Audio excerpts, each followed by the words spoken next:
আমার নবী বলছেন ফজরের নামাজের 2 রাকাত যে সুন্নাত আছে, এই 2 রাকাত সুন্নাত নামাজের মূল্য হচ্ছে জমিন থেকে আসমান পর্যন্ত যতটুকু জায়গা তত পরিমাণ সওয়াব।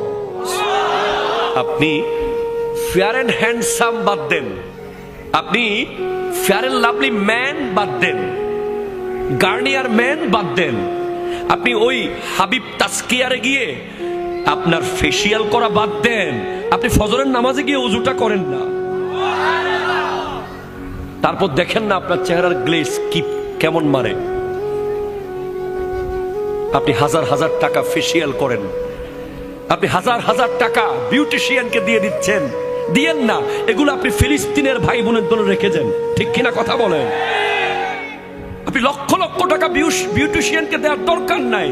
আপনি 5 ওয়াক্ত 5 বার ওযু করেন না, আপনার চেহারা দেখলেই শত্রু কাবু হয়ে যাবে, ঠিক কিনা কথা বলেন? আমি কোনো বিউটি পার্লারের বিরুদ্ধে মানুষ না ভাই। বিউটি পার্লার, বিউটিশিয়ান যারা কাজ করে, এটা একটা প্রফেশন। তবে হ্যাঁ, এটার অতিরঞ্জন যদি হয়ে যায়, স্বামীর জন্য সাজা জায়েজ। এর বাইরে আপনারা যা করেন, আমাদের মা বোনরা এই এলাকায় মহিলা আসেনি না? সব চলে গেছে, আছে। আমার মা বোনেরা যেই পরিমাণ সাজে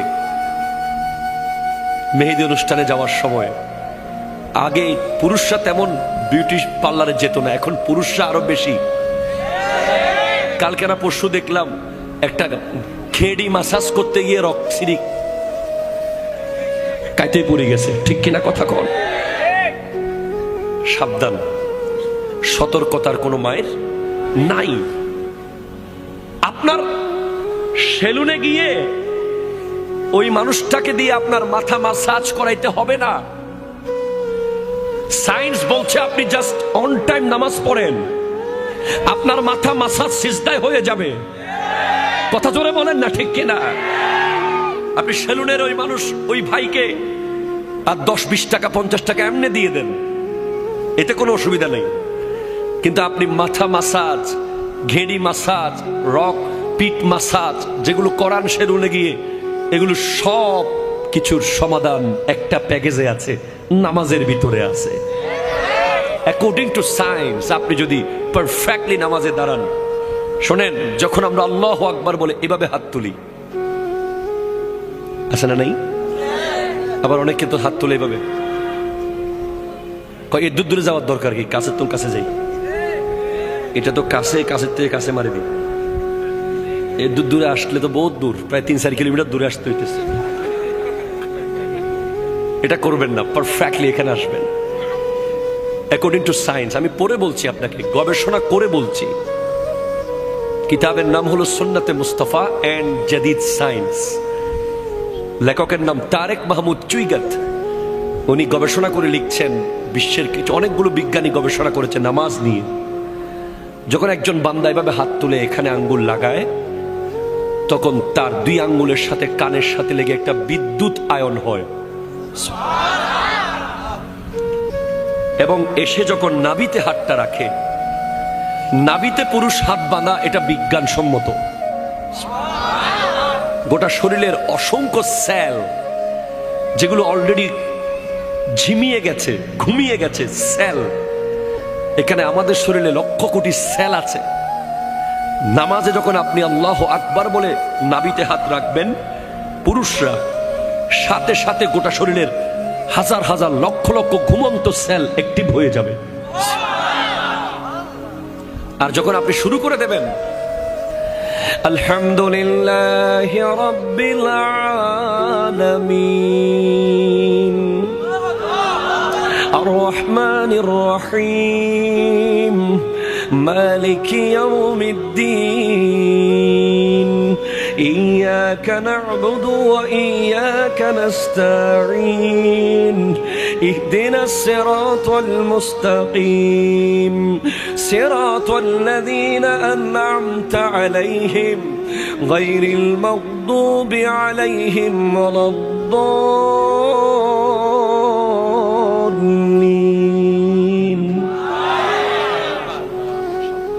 তখন প্রতি আয়াতে আয়াতে আপনার শরীরের অসংখ্য জায়গায় যেখানে রক্ত থেমেছিল, ব্লাড স্টপ ছিল, যেখানে কোষগুলো মরে যাচ্ছিল, সব থপ থপ করে জেগে উঠবে কোরআনের আয়াত শোনার সাথে।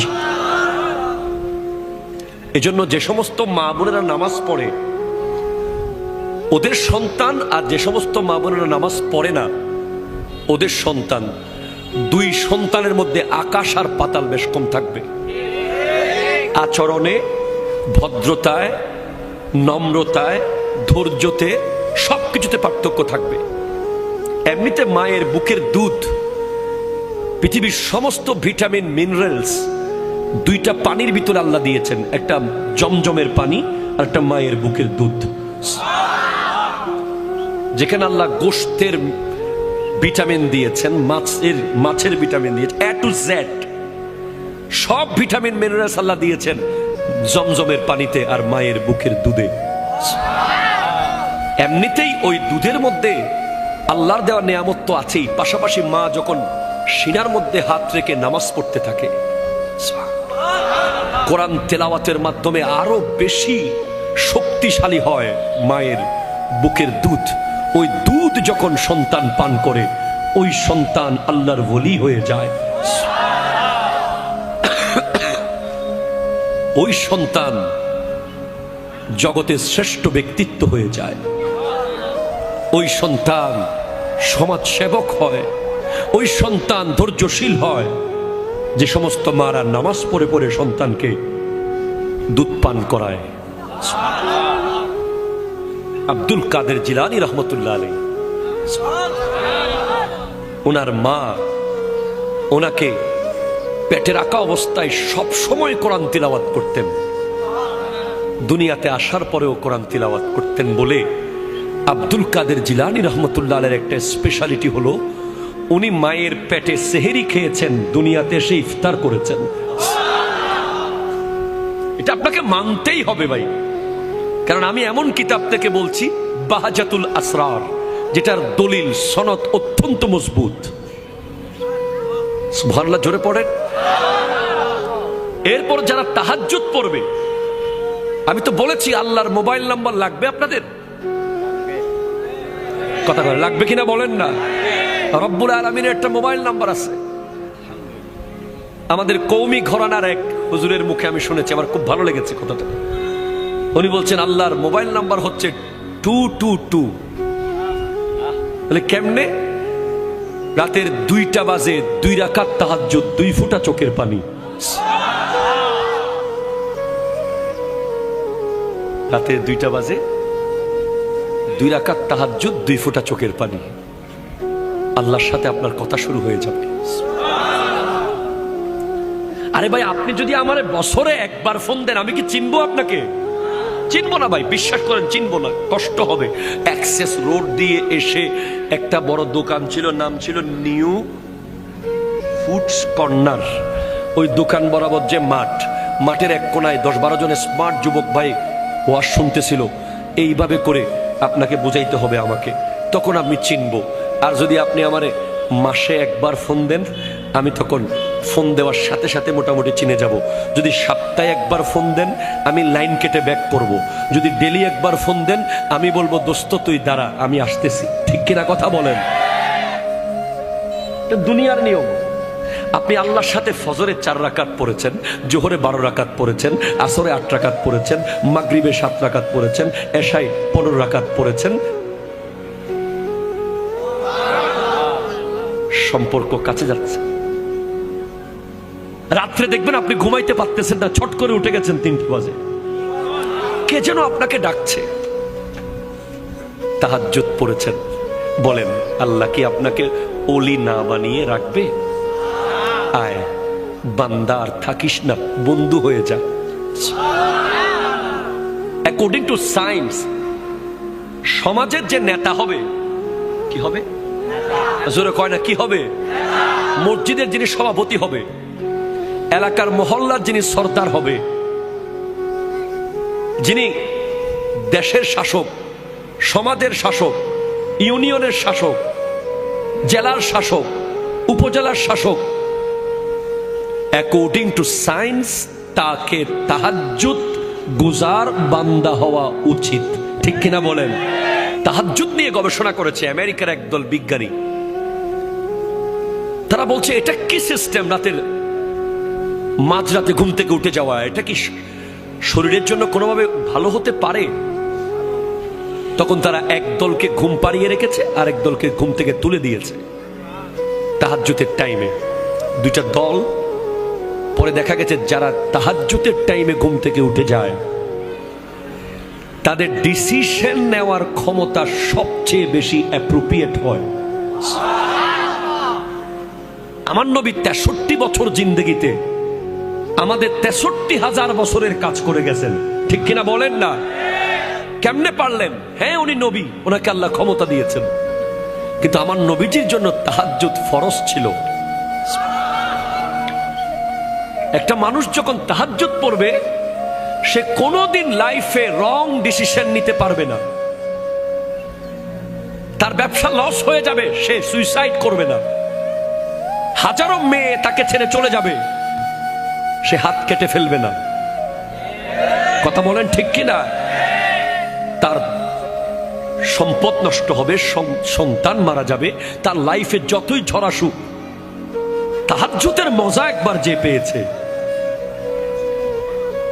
সমাজে যে সিদ্ধান্ত নেওয়ার মিটিং হলে 100 জন তাহাজ্জুদ ছাড়া নামাজ যে সিদ্ধান্ত দেবে ব্যক্তি, আর একজন তাহাজ্জুদ পড়নেওয়ালা ব্যক্তির সিদ্ধান্ত ওই 100 জনের চেয়ে বেশি নিখুঁত হবে। আমাদের সমাজে এখন লিডার যারা হয় তারা তো তাহাজ্জুদ তো দূরের কথা, কথা কয় না, ঠিক কিনা? কথা কয় না। এজন্য নেতৃত্বে যারা থাকবে তাদের তাহাজ্জুদ পড়া দরকার, যাতে তারা সিদ্ধান্ত দেওয়ার সময় জনগণের কল্যাণে, দেশের কল্যাণে, সমাজের কল্যাণে সিদ্ধান্ত দিতে পারে, ঠিক কিনা? কথা বলেন। নামাজ আপনি পড়ছেন না, আপনি নামাজ পড়ছেন না, আমি অবাক হয়ে যাচ্ছি। আপনি নামাজ কেমনে পড়ছেন না? আপনি কি জানেন না একটা সিজদা না করার অপরাধে কি শাস্তি পেয়েছে শয়তান? কয়টা সিজদা? জোরে কর না, কয়টা? তাও আল্লাহকে না, আল্লাহর নবী আদম আলাইহিস সালামকে।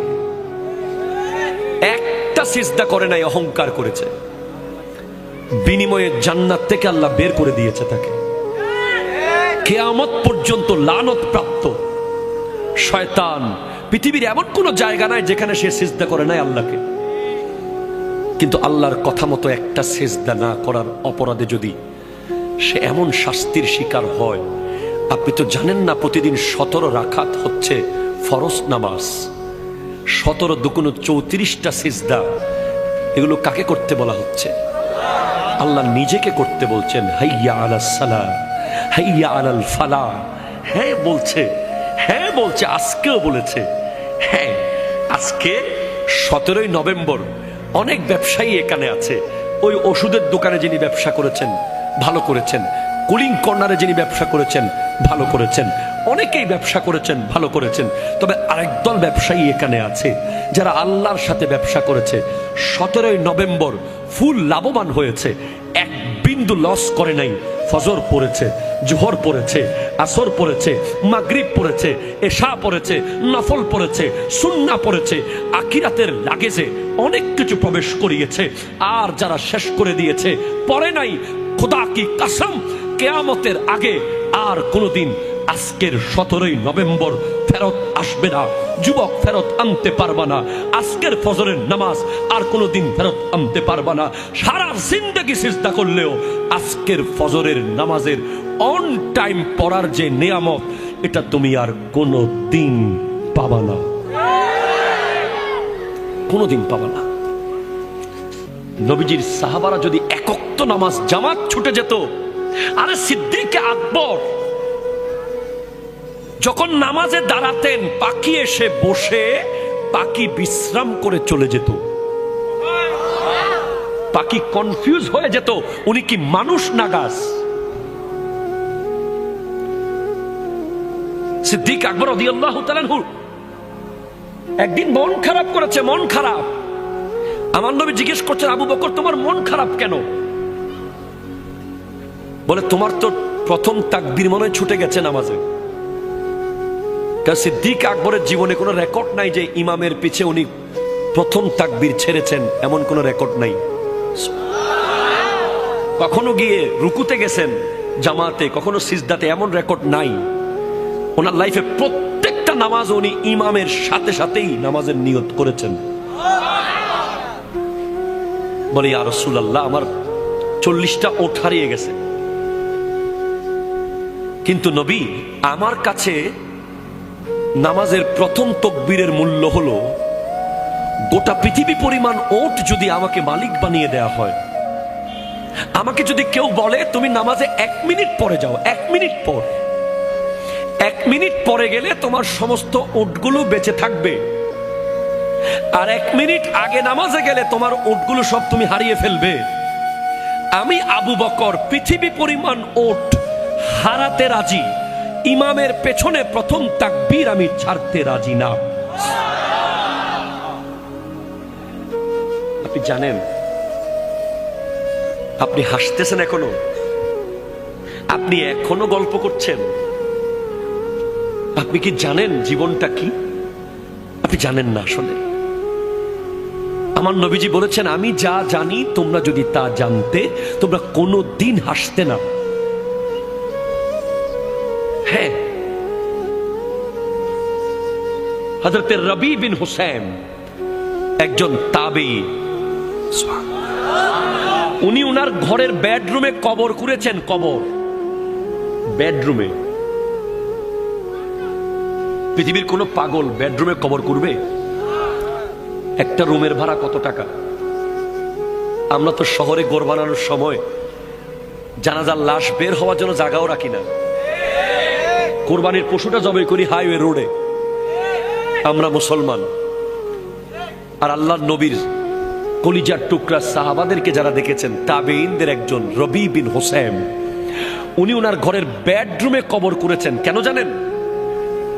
এই শুনেন, 1 মিনিটের জন্য কখনো যদি আল্লাহর ধ্যান থেকে ওনার মন দুনিয়ার দিকে আসতো, উনি সাথে সাথে ওই কবরে ঢুকে যেতেন। ঢুকে গিয়ে উপরে দরজা বন্ধ করে দিতেন, বন্ধ করে ঘন্টার পর ঘন্টা কবরে শুয়ে শুয়ে কান্না করতেন। যখন মনে হতো যে আল্লাহ বোধহয় এবার মাফ করেছে, কি উনি সুদ খান নাই, ঘুষ খান নাই, জুলুম করেন নাই, মিথ্যা বলেন নাই, গীবত করেন নাই, শুধু 1 মিনিটের জন্য দুনিয়ার দিকে মন গেছে, উনি কবরে ঢুকে গেছেন। ওনাকে জিজ্ঞেস করা হয়েছে, তোমাকে এরকম আখিরাতের প্রতি ভয় কে কে তোমাকে এমন আখিরাতমুখী করলো? উনি বলছেন, কামারের দোকান। আমি রবি যখন কামারের দোকানের পাশ দিয়ে যাচ্ছিলাম, আমি দেখছিলাম বড় বড় লোহার কদ্দা আগুনে গলে যাচ্ছে। তখন আমি ভাবলাম, লোহা যদি দুনিয়ার আগুনে জ্বলে পুড়ে গলে যায়, আমার হাতের চামড়া তো অনেক নরম, আমি জাহান্নামের আগুনে কিভাবে জ্বলবো? আপনি কি জাহান্নামের আগুন সম্পর্কে জানেন? হাদিসে পাকে আছে, জাহান্নামের আগুন 3000 বছর ধরে জ্বলছে। 3 ঘন্টা আগুন লাগলে এখানে সব ছাই হয়ে যাবে। কন্টিনিউ 3 ঘন্টা যদি আগুন কন্টিনিউ থাকে, আর জাহান্নামের আগুন 3000 বছর ধরে জ্বলছে, কিয়ামতের মাঠে জাহান্নামের আগুন দৌড় মারবে। জাহান্নাম চিৎকার করবে, আল্লাহ আমার খানা দাও, বেনামাজিদেরকে দাও। গাই, জাহান্নামে একটা গর্ত আছে, গাই গাই, ওই গর্তের নাম গাইয়ুন। ওই গর্ত বেনামাজিদের দিকে দৌড় দেবে, দৌড় দেবে। 70,000 ফেরেশতা শিকল দিয়ে ধরে রাখবে ওই জাহান্নামকে টেনে। তখন জাহান্নাম ঠান্ডা হবে একটা জিনিস দিয়ে, সেটা হচ্ছে নামাজি বান্দাদের চোখের পানি।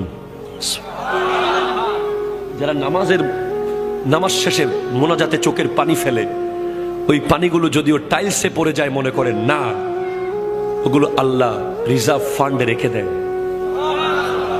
ওই পানিগুলো এভাবে জাহান্নামকে ছিটিয়ে দেওয়া হবে।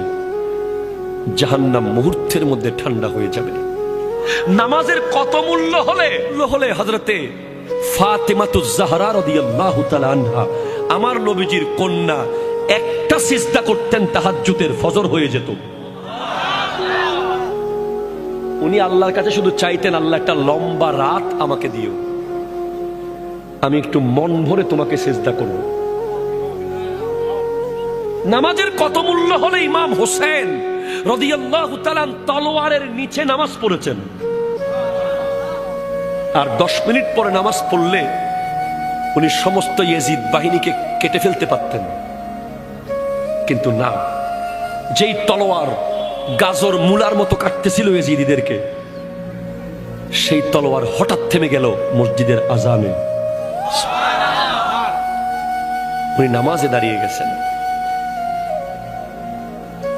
কবর ডেকে ডেকে বলছে আমাদেরকে, কবর ডেকে ডেকে বলছেন, কবরস্থানে গিয়ে একটু শোনেন না। আল্লাহ আমাদেরকে সেটা শোনার ক্ষমতা দেয়নি বলে আমরা শুনতে পারতেছি না কবরের আওয়াজ। কিন্তু আমার নবী শুনেছেন, আমাদেরকে বলেছেন কবর প্রতিদিন 10টা বাক্য বলে বলে ডাকে।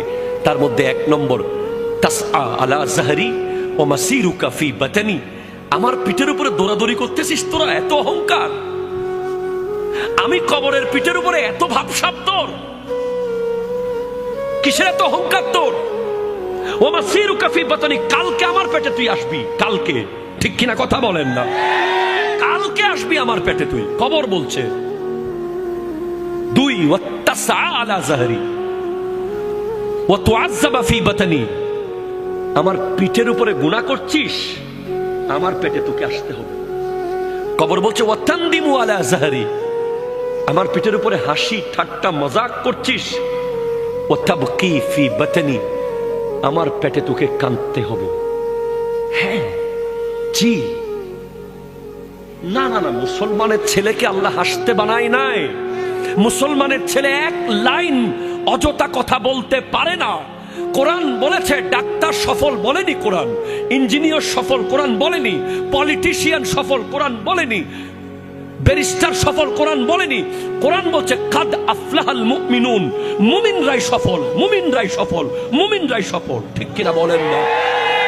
কোরআন বলে নাই বাড়িওয়ালারা সফল, কোরআন বলে নাই গাড়িওয়ালারা সফল, কোরআন বলে নাই পিএইচডিরা সফল, কোরআন বলে নাই অমুক সফল। কোরআন বলেছে কাদ আফলাহাল মুমিনুন, মুমিনরাই সফল। মুমিন কে? কে মুমিন? আল্লাযীনা হুম ফি সালাতিহিম খাশিউন, যারা হৃদয় দিয়ে নামাজ পড়ে, যারা কলিজা দিয়ে নামাজ পড়ে, নামাজে গেলে দুনিয়ার কথা যারা ভুলে যায়। ওয়াল্লাযীনা হুম আনিল লাগযি মুরিদুন, যারা এক লাইন অযথা কথা বলে না।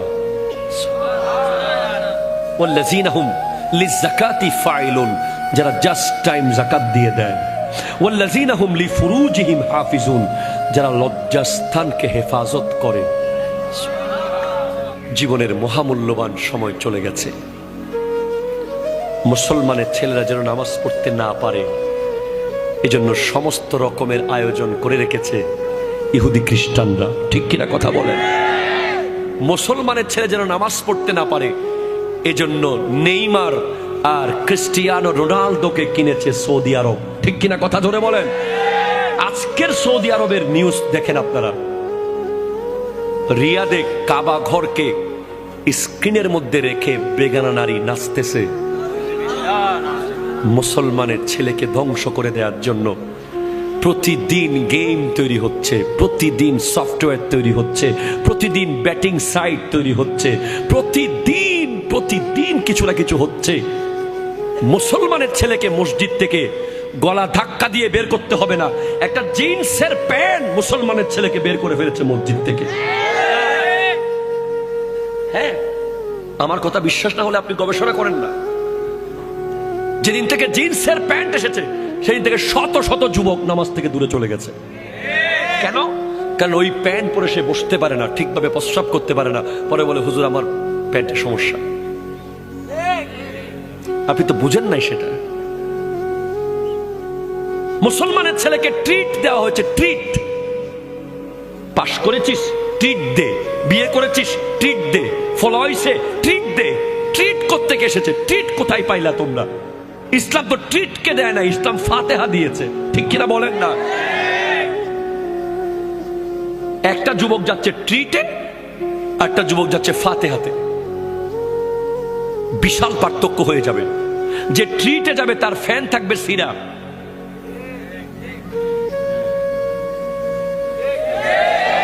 টাকা দিয়ে ছেঁড়া প্যান্ট মুসলমানের ছেলেরা কিনেছে, লজ্জা লেগেছে, লজ্জা, ঠিক কিনা কথা বলেন? মাথা হেট হয়ে গেছে। টাকা দিয়ে মুসলমানের ছেলে যখন ছেঁড়া প্যান্ট কিনে কিনে পরে, আমি নিজে ধোকা খেয়েছি একবার, এভাবে ধরে রাখছি আমার এক আত্মীয়কে হাত দিয়ে। সে বলছে কিভাবে ধরে রাখছেন? তোমার প্যান্ট ছিঁড়ে গেছে, তাড়াতাড়ি যাও, বাসায় গিয়ে চেঞ্জ করে আসো। বলে না না না, এটা তো ফ্যাশন। কি করবেন বলেন? আজকে মুসলমানের ছেলের দরকার ছিল ফিলিস্তিনে গিয়ে যুদ্ধ করা, ঠিক কিনা কথা বলেন? আজকে দরকার ছিল সালাউদ্দিন আইয়ুবের উত্তরসূরি হয়ে ওই ভারতে আমার নবীর বিরুদ্ধে যখন কথা বলেছে, ওই হিন্দু পুরোহিত মুসলমান যুবকরা সব মুম্বাইয়ে একসাথে হয়েছে।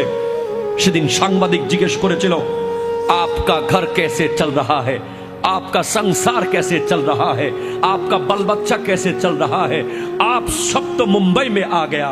তখন এক মুসলমান যুবক বলেছিল, भाई नबी के आगे कोई बिजनेस नहीं है, नबी के आगे कोई माँ बाप नहीं है, नबी के आगे कोई बच्चा नहीं है, नबी हमारा जान से भी प्यारा है। মোবাইলের চার্জ চলে গেলে যতটুকু টেনশন আপনি করেন, নামাজ ছেড়ে দিলে ততটুকু টেনশন করেন না কেন? কথা বলেন ঠিক কিনা? ফেসবুক লক হয়ে গেলে আপনার টেনশনে খাবার দাবার বন্ধ হয়ে যায়। আপনি আবার নবীর সামনে দাঁড়াতে পারবেন?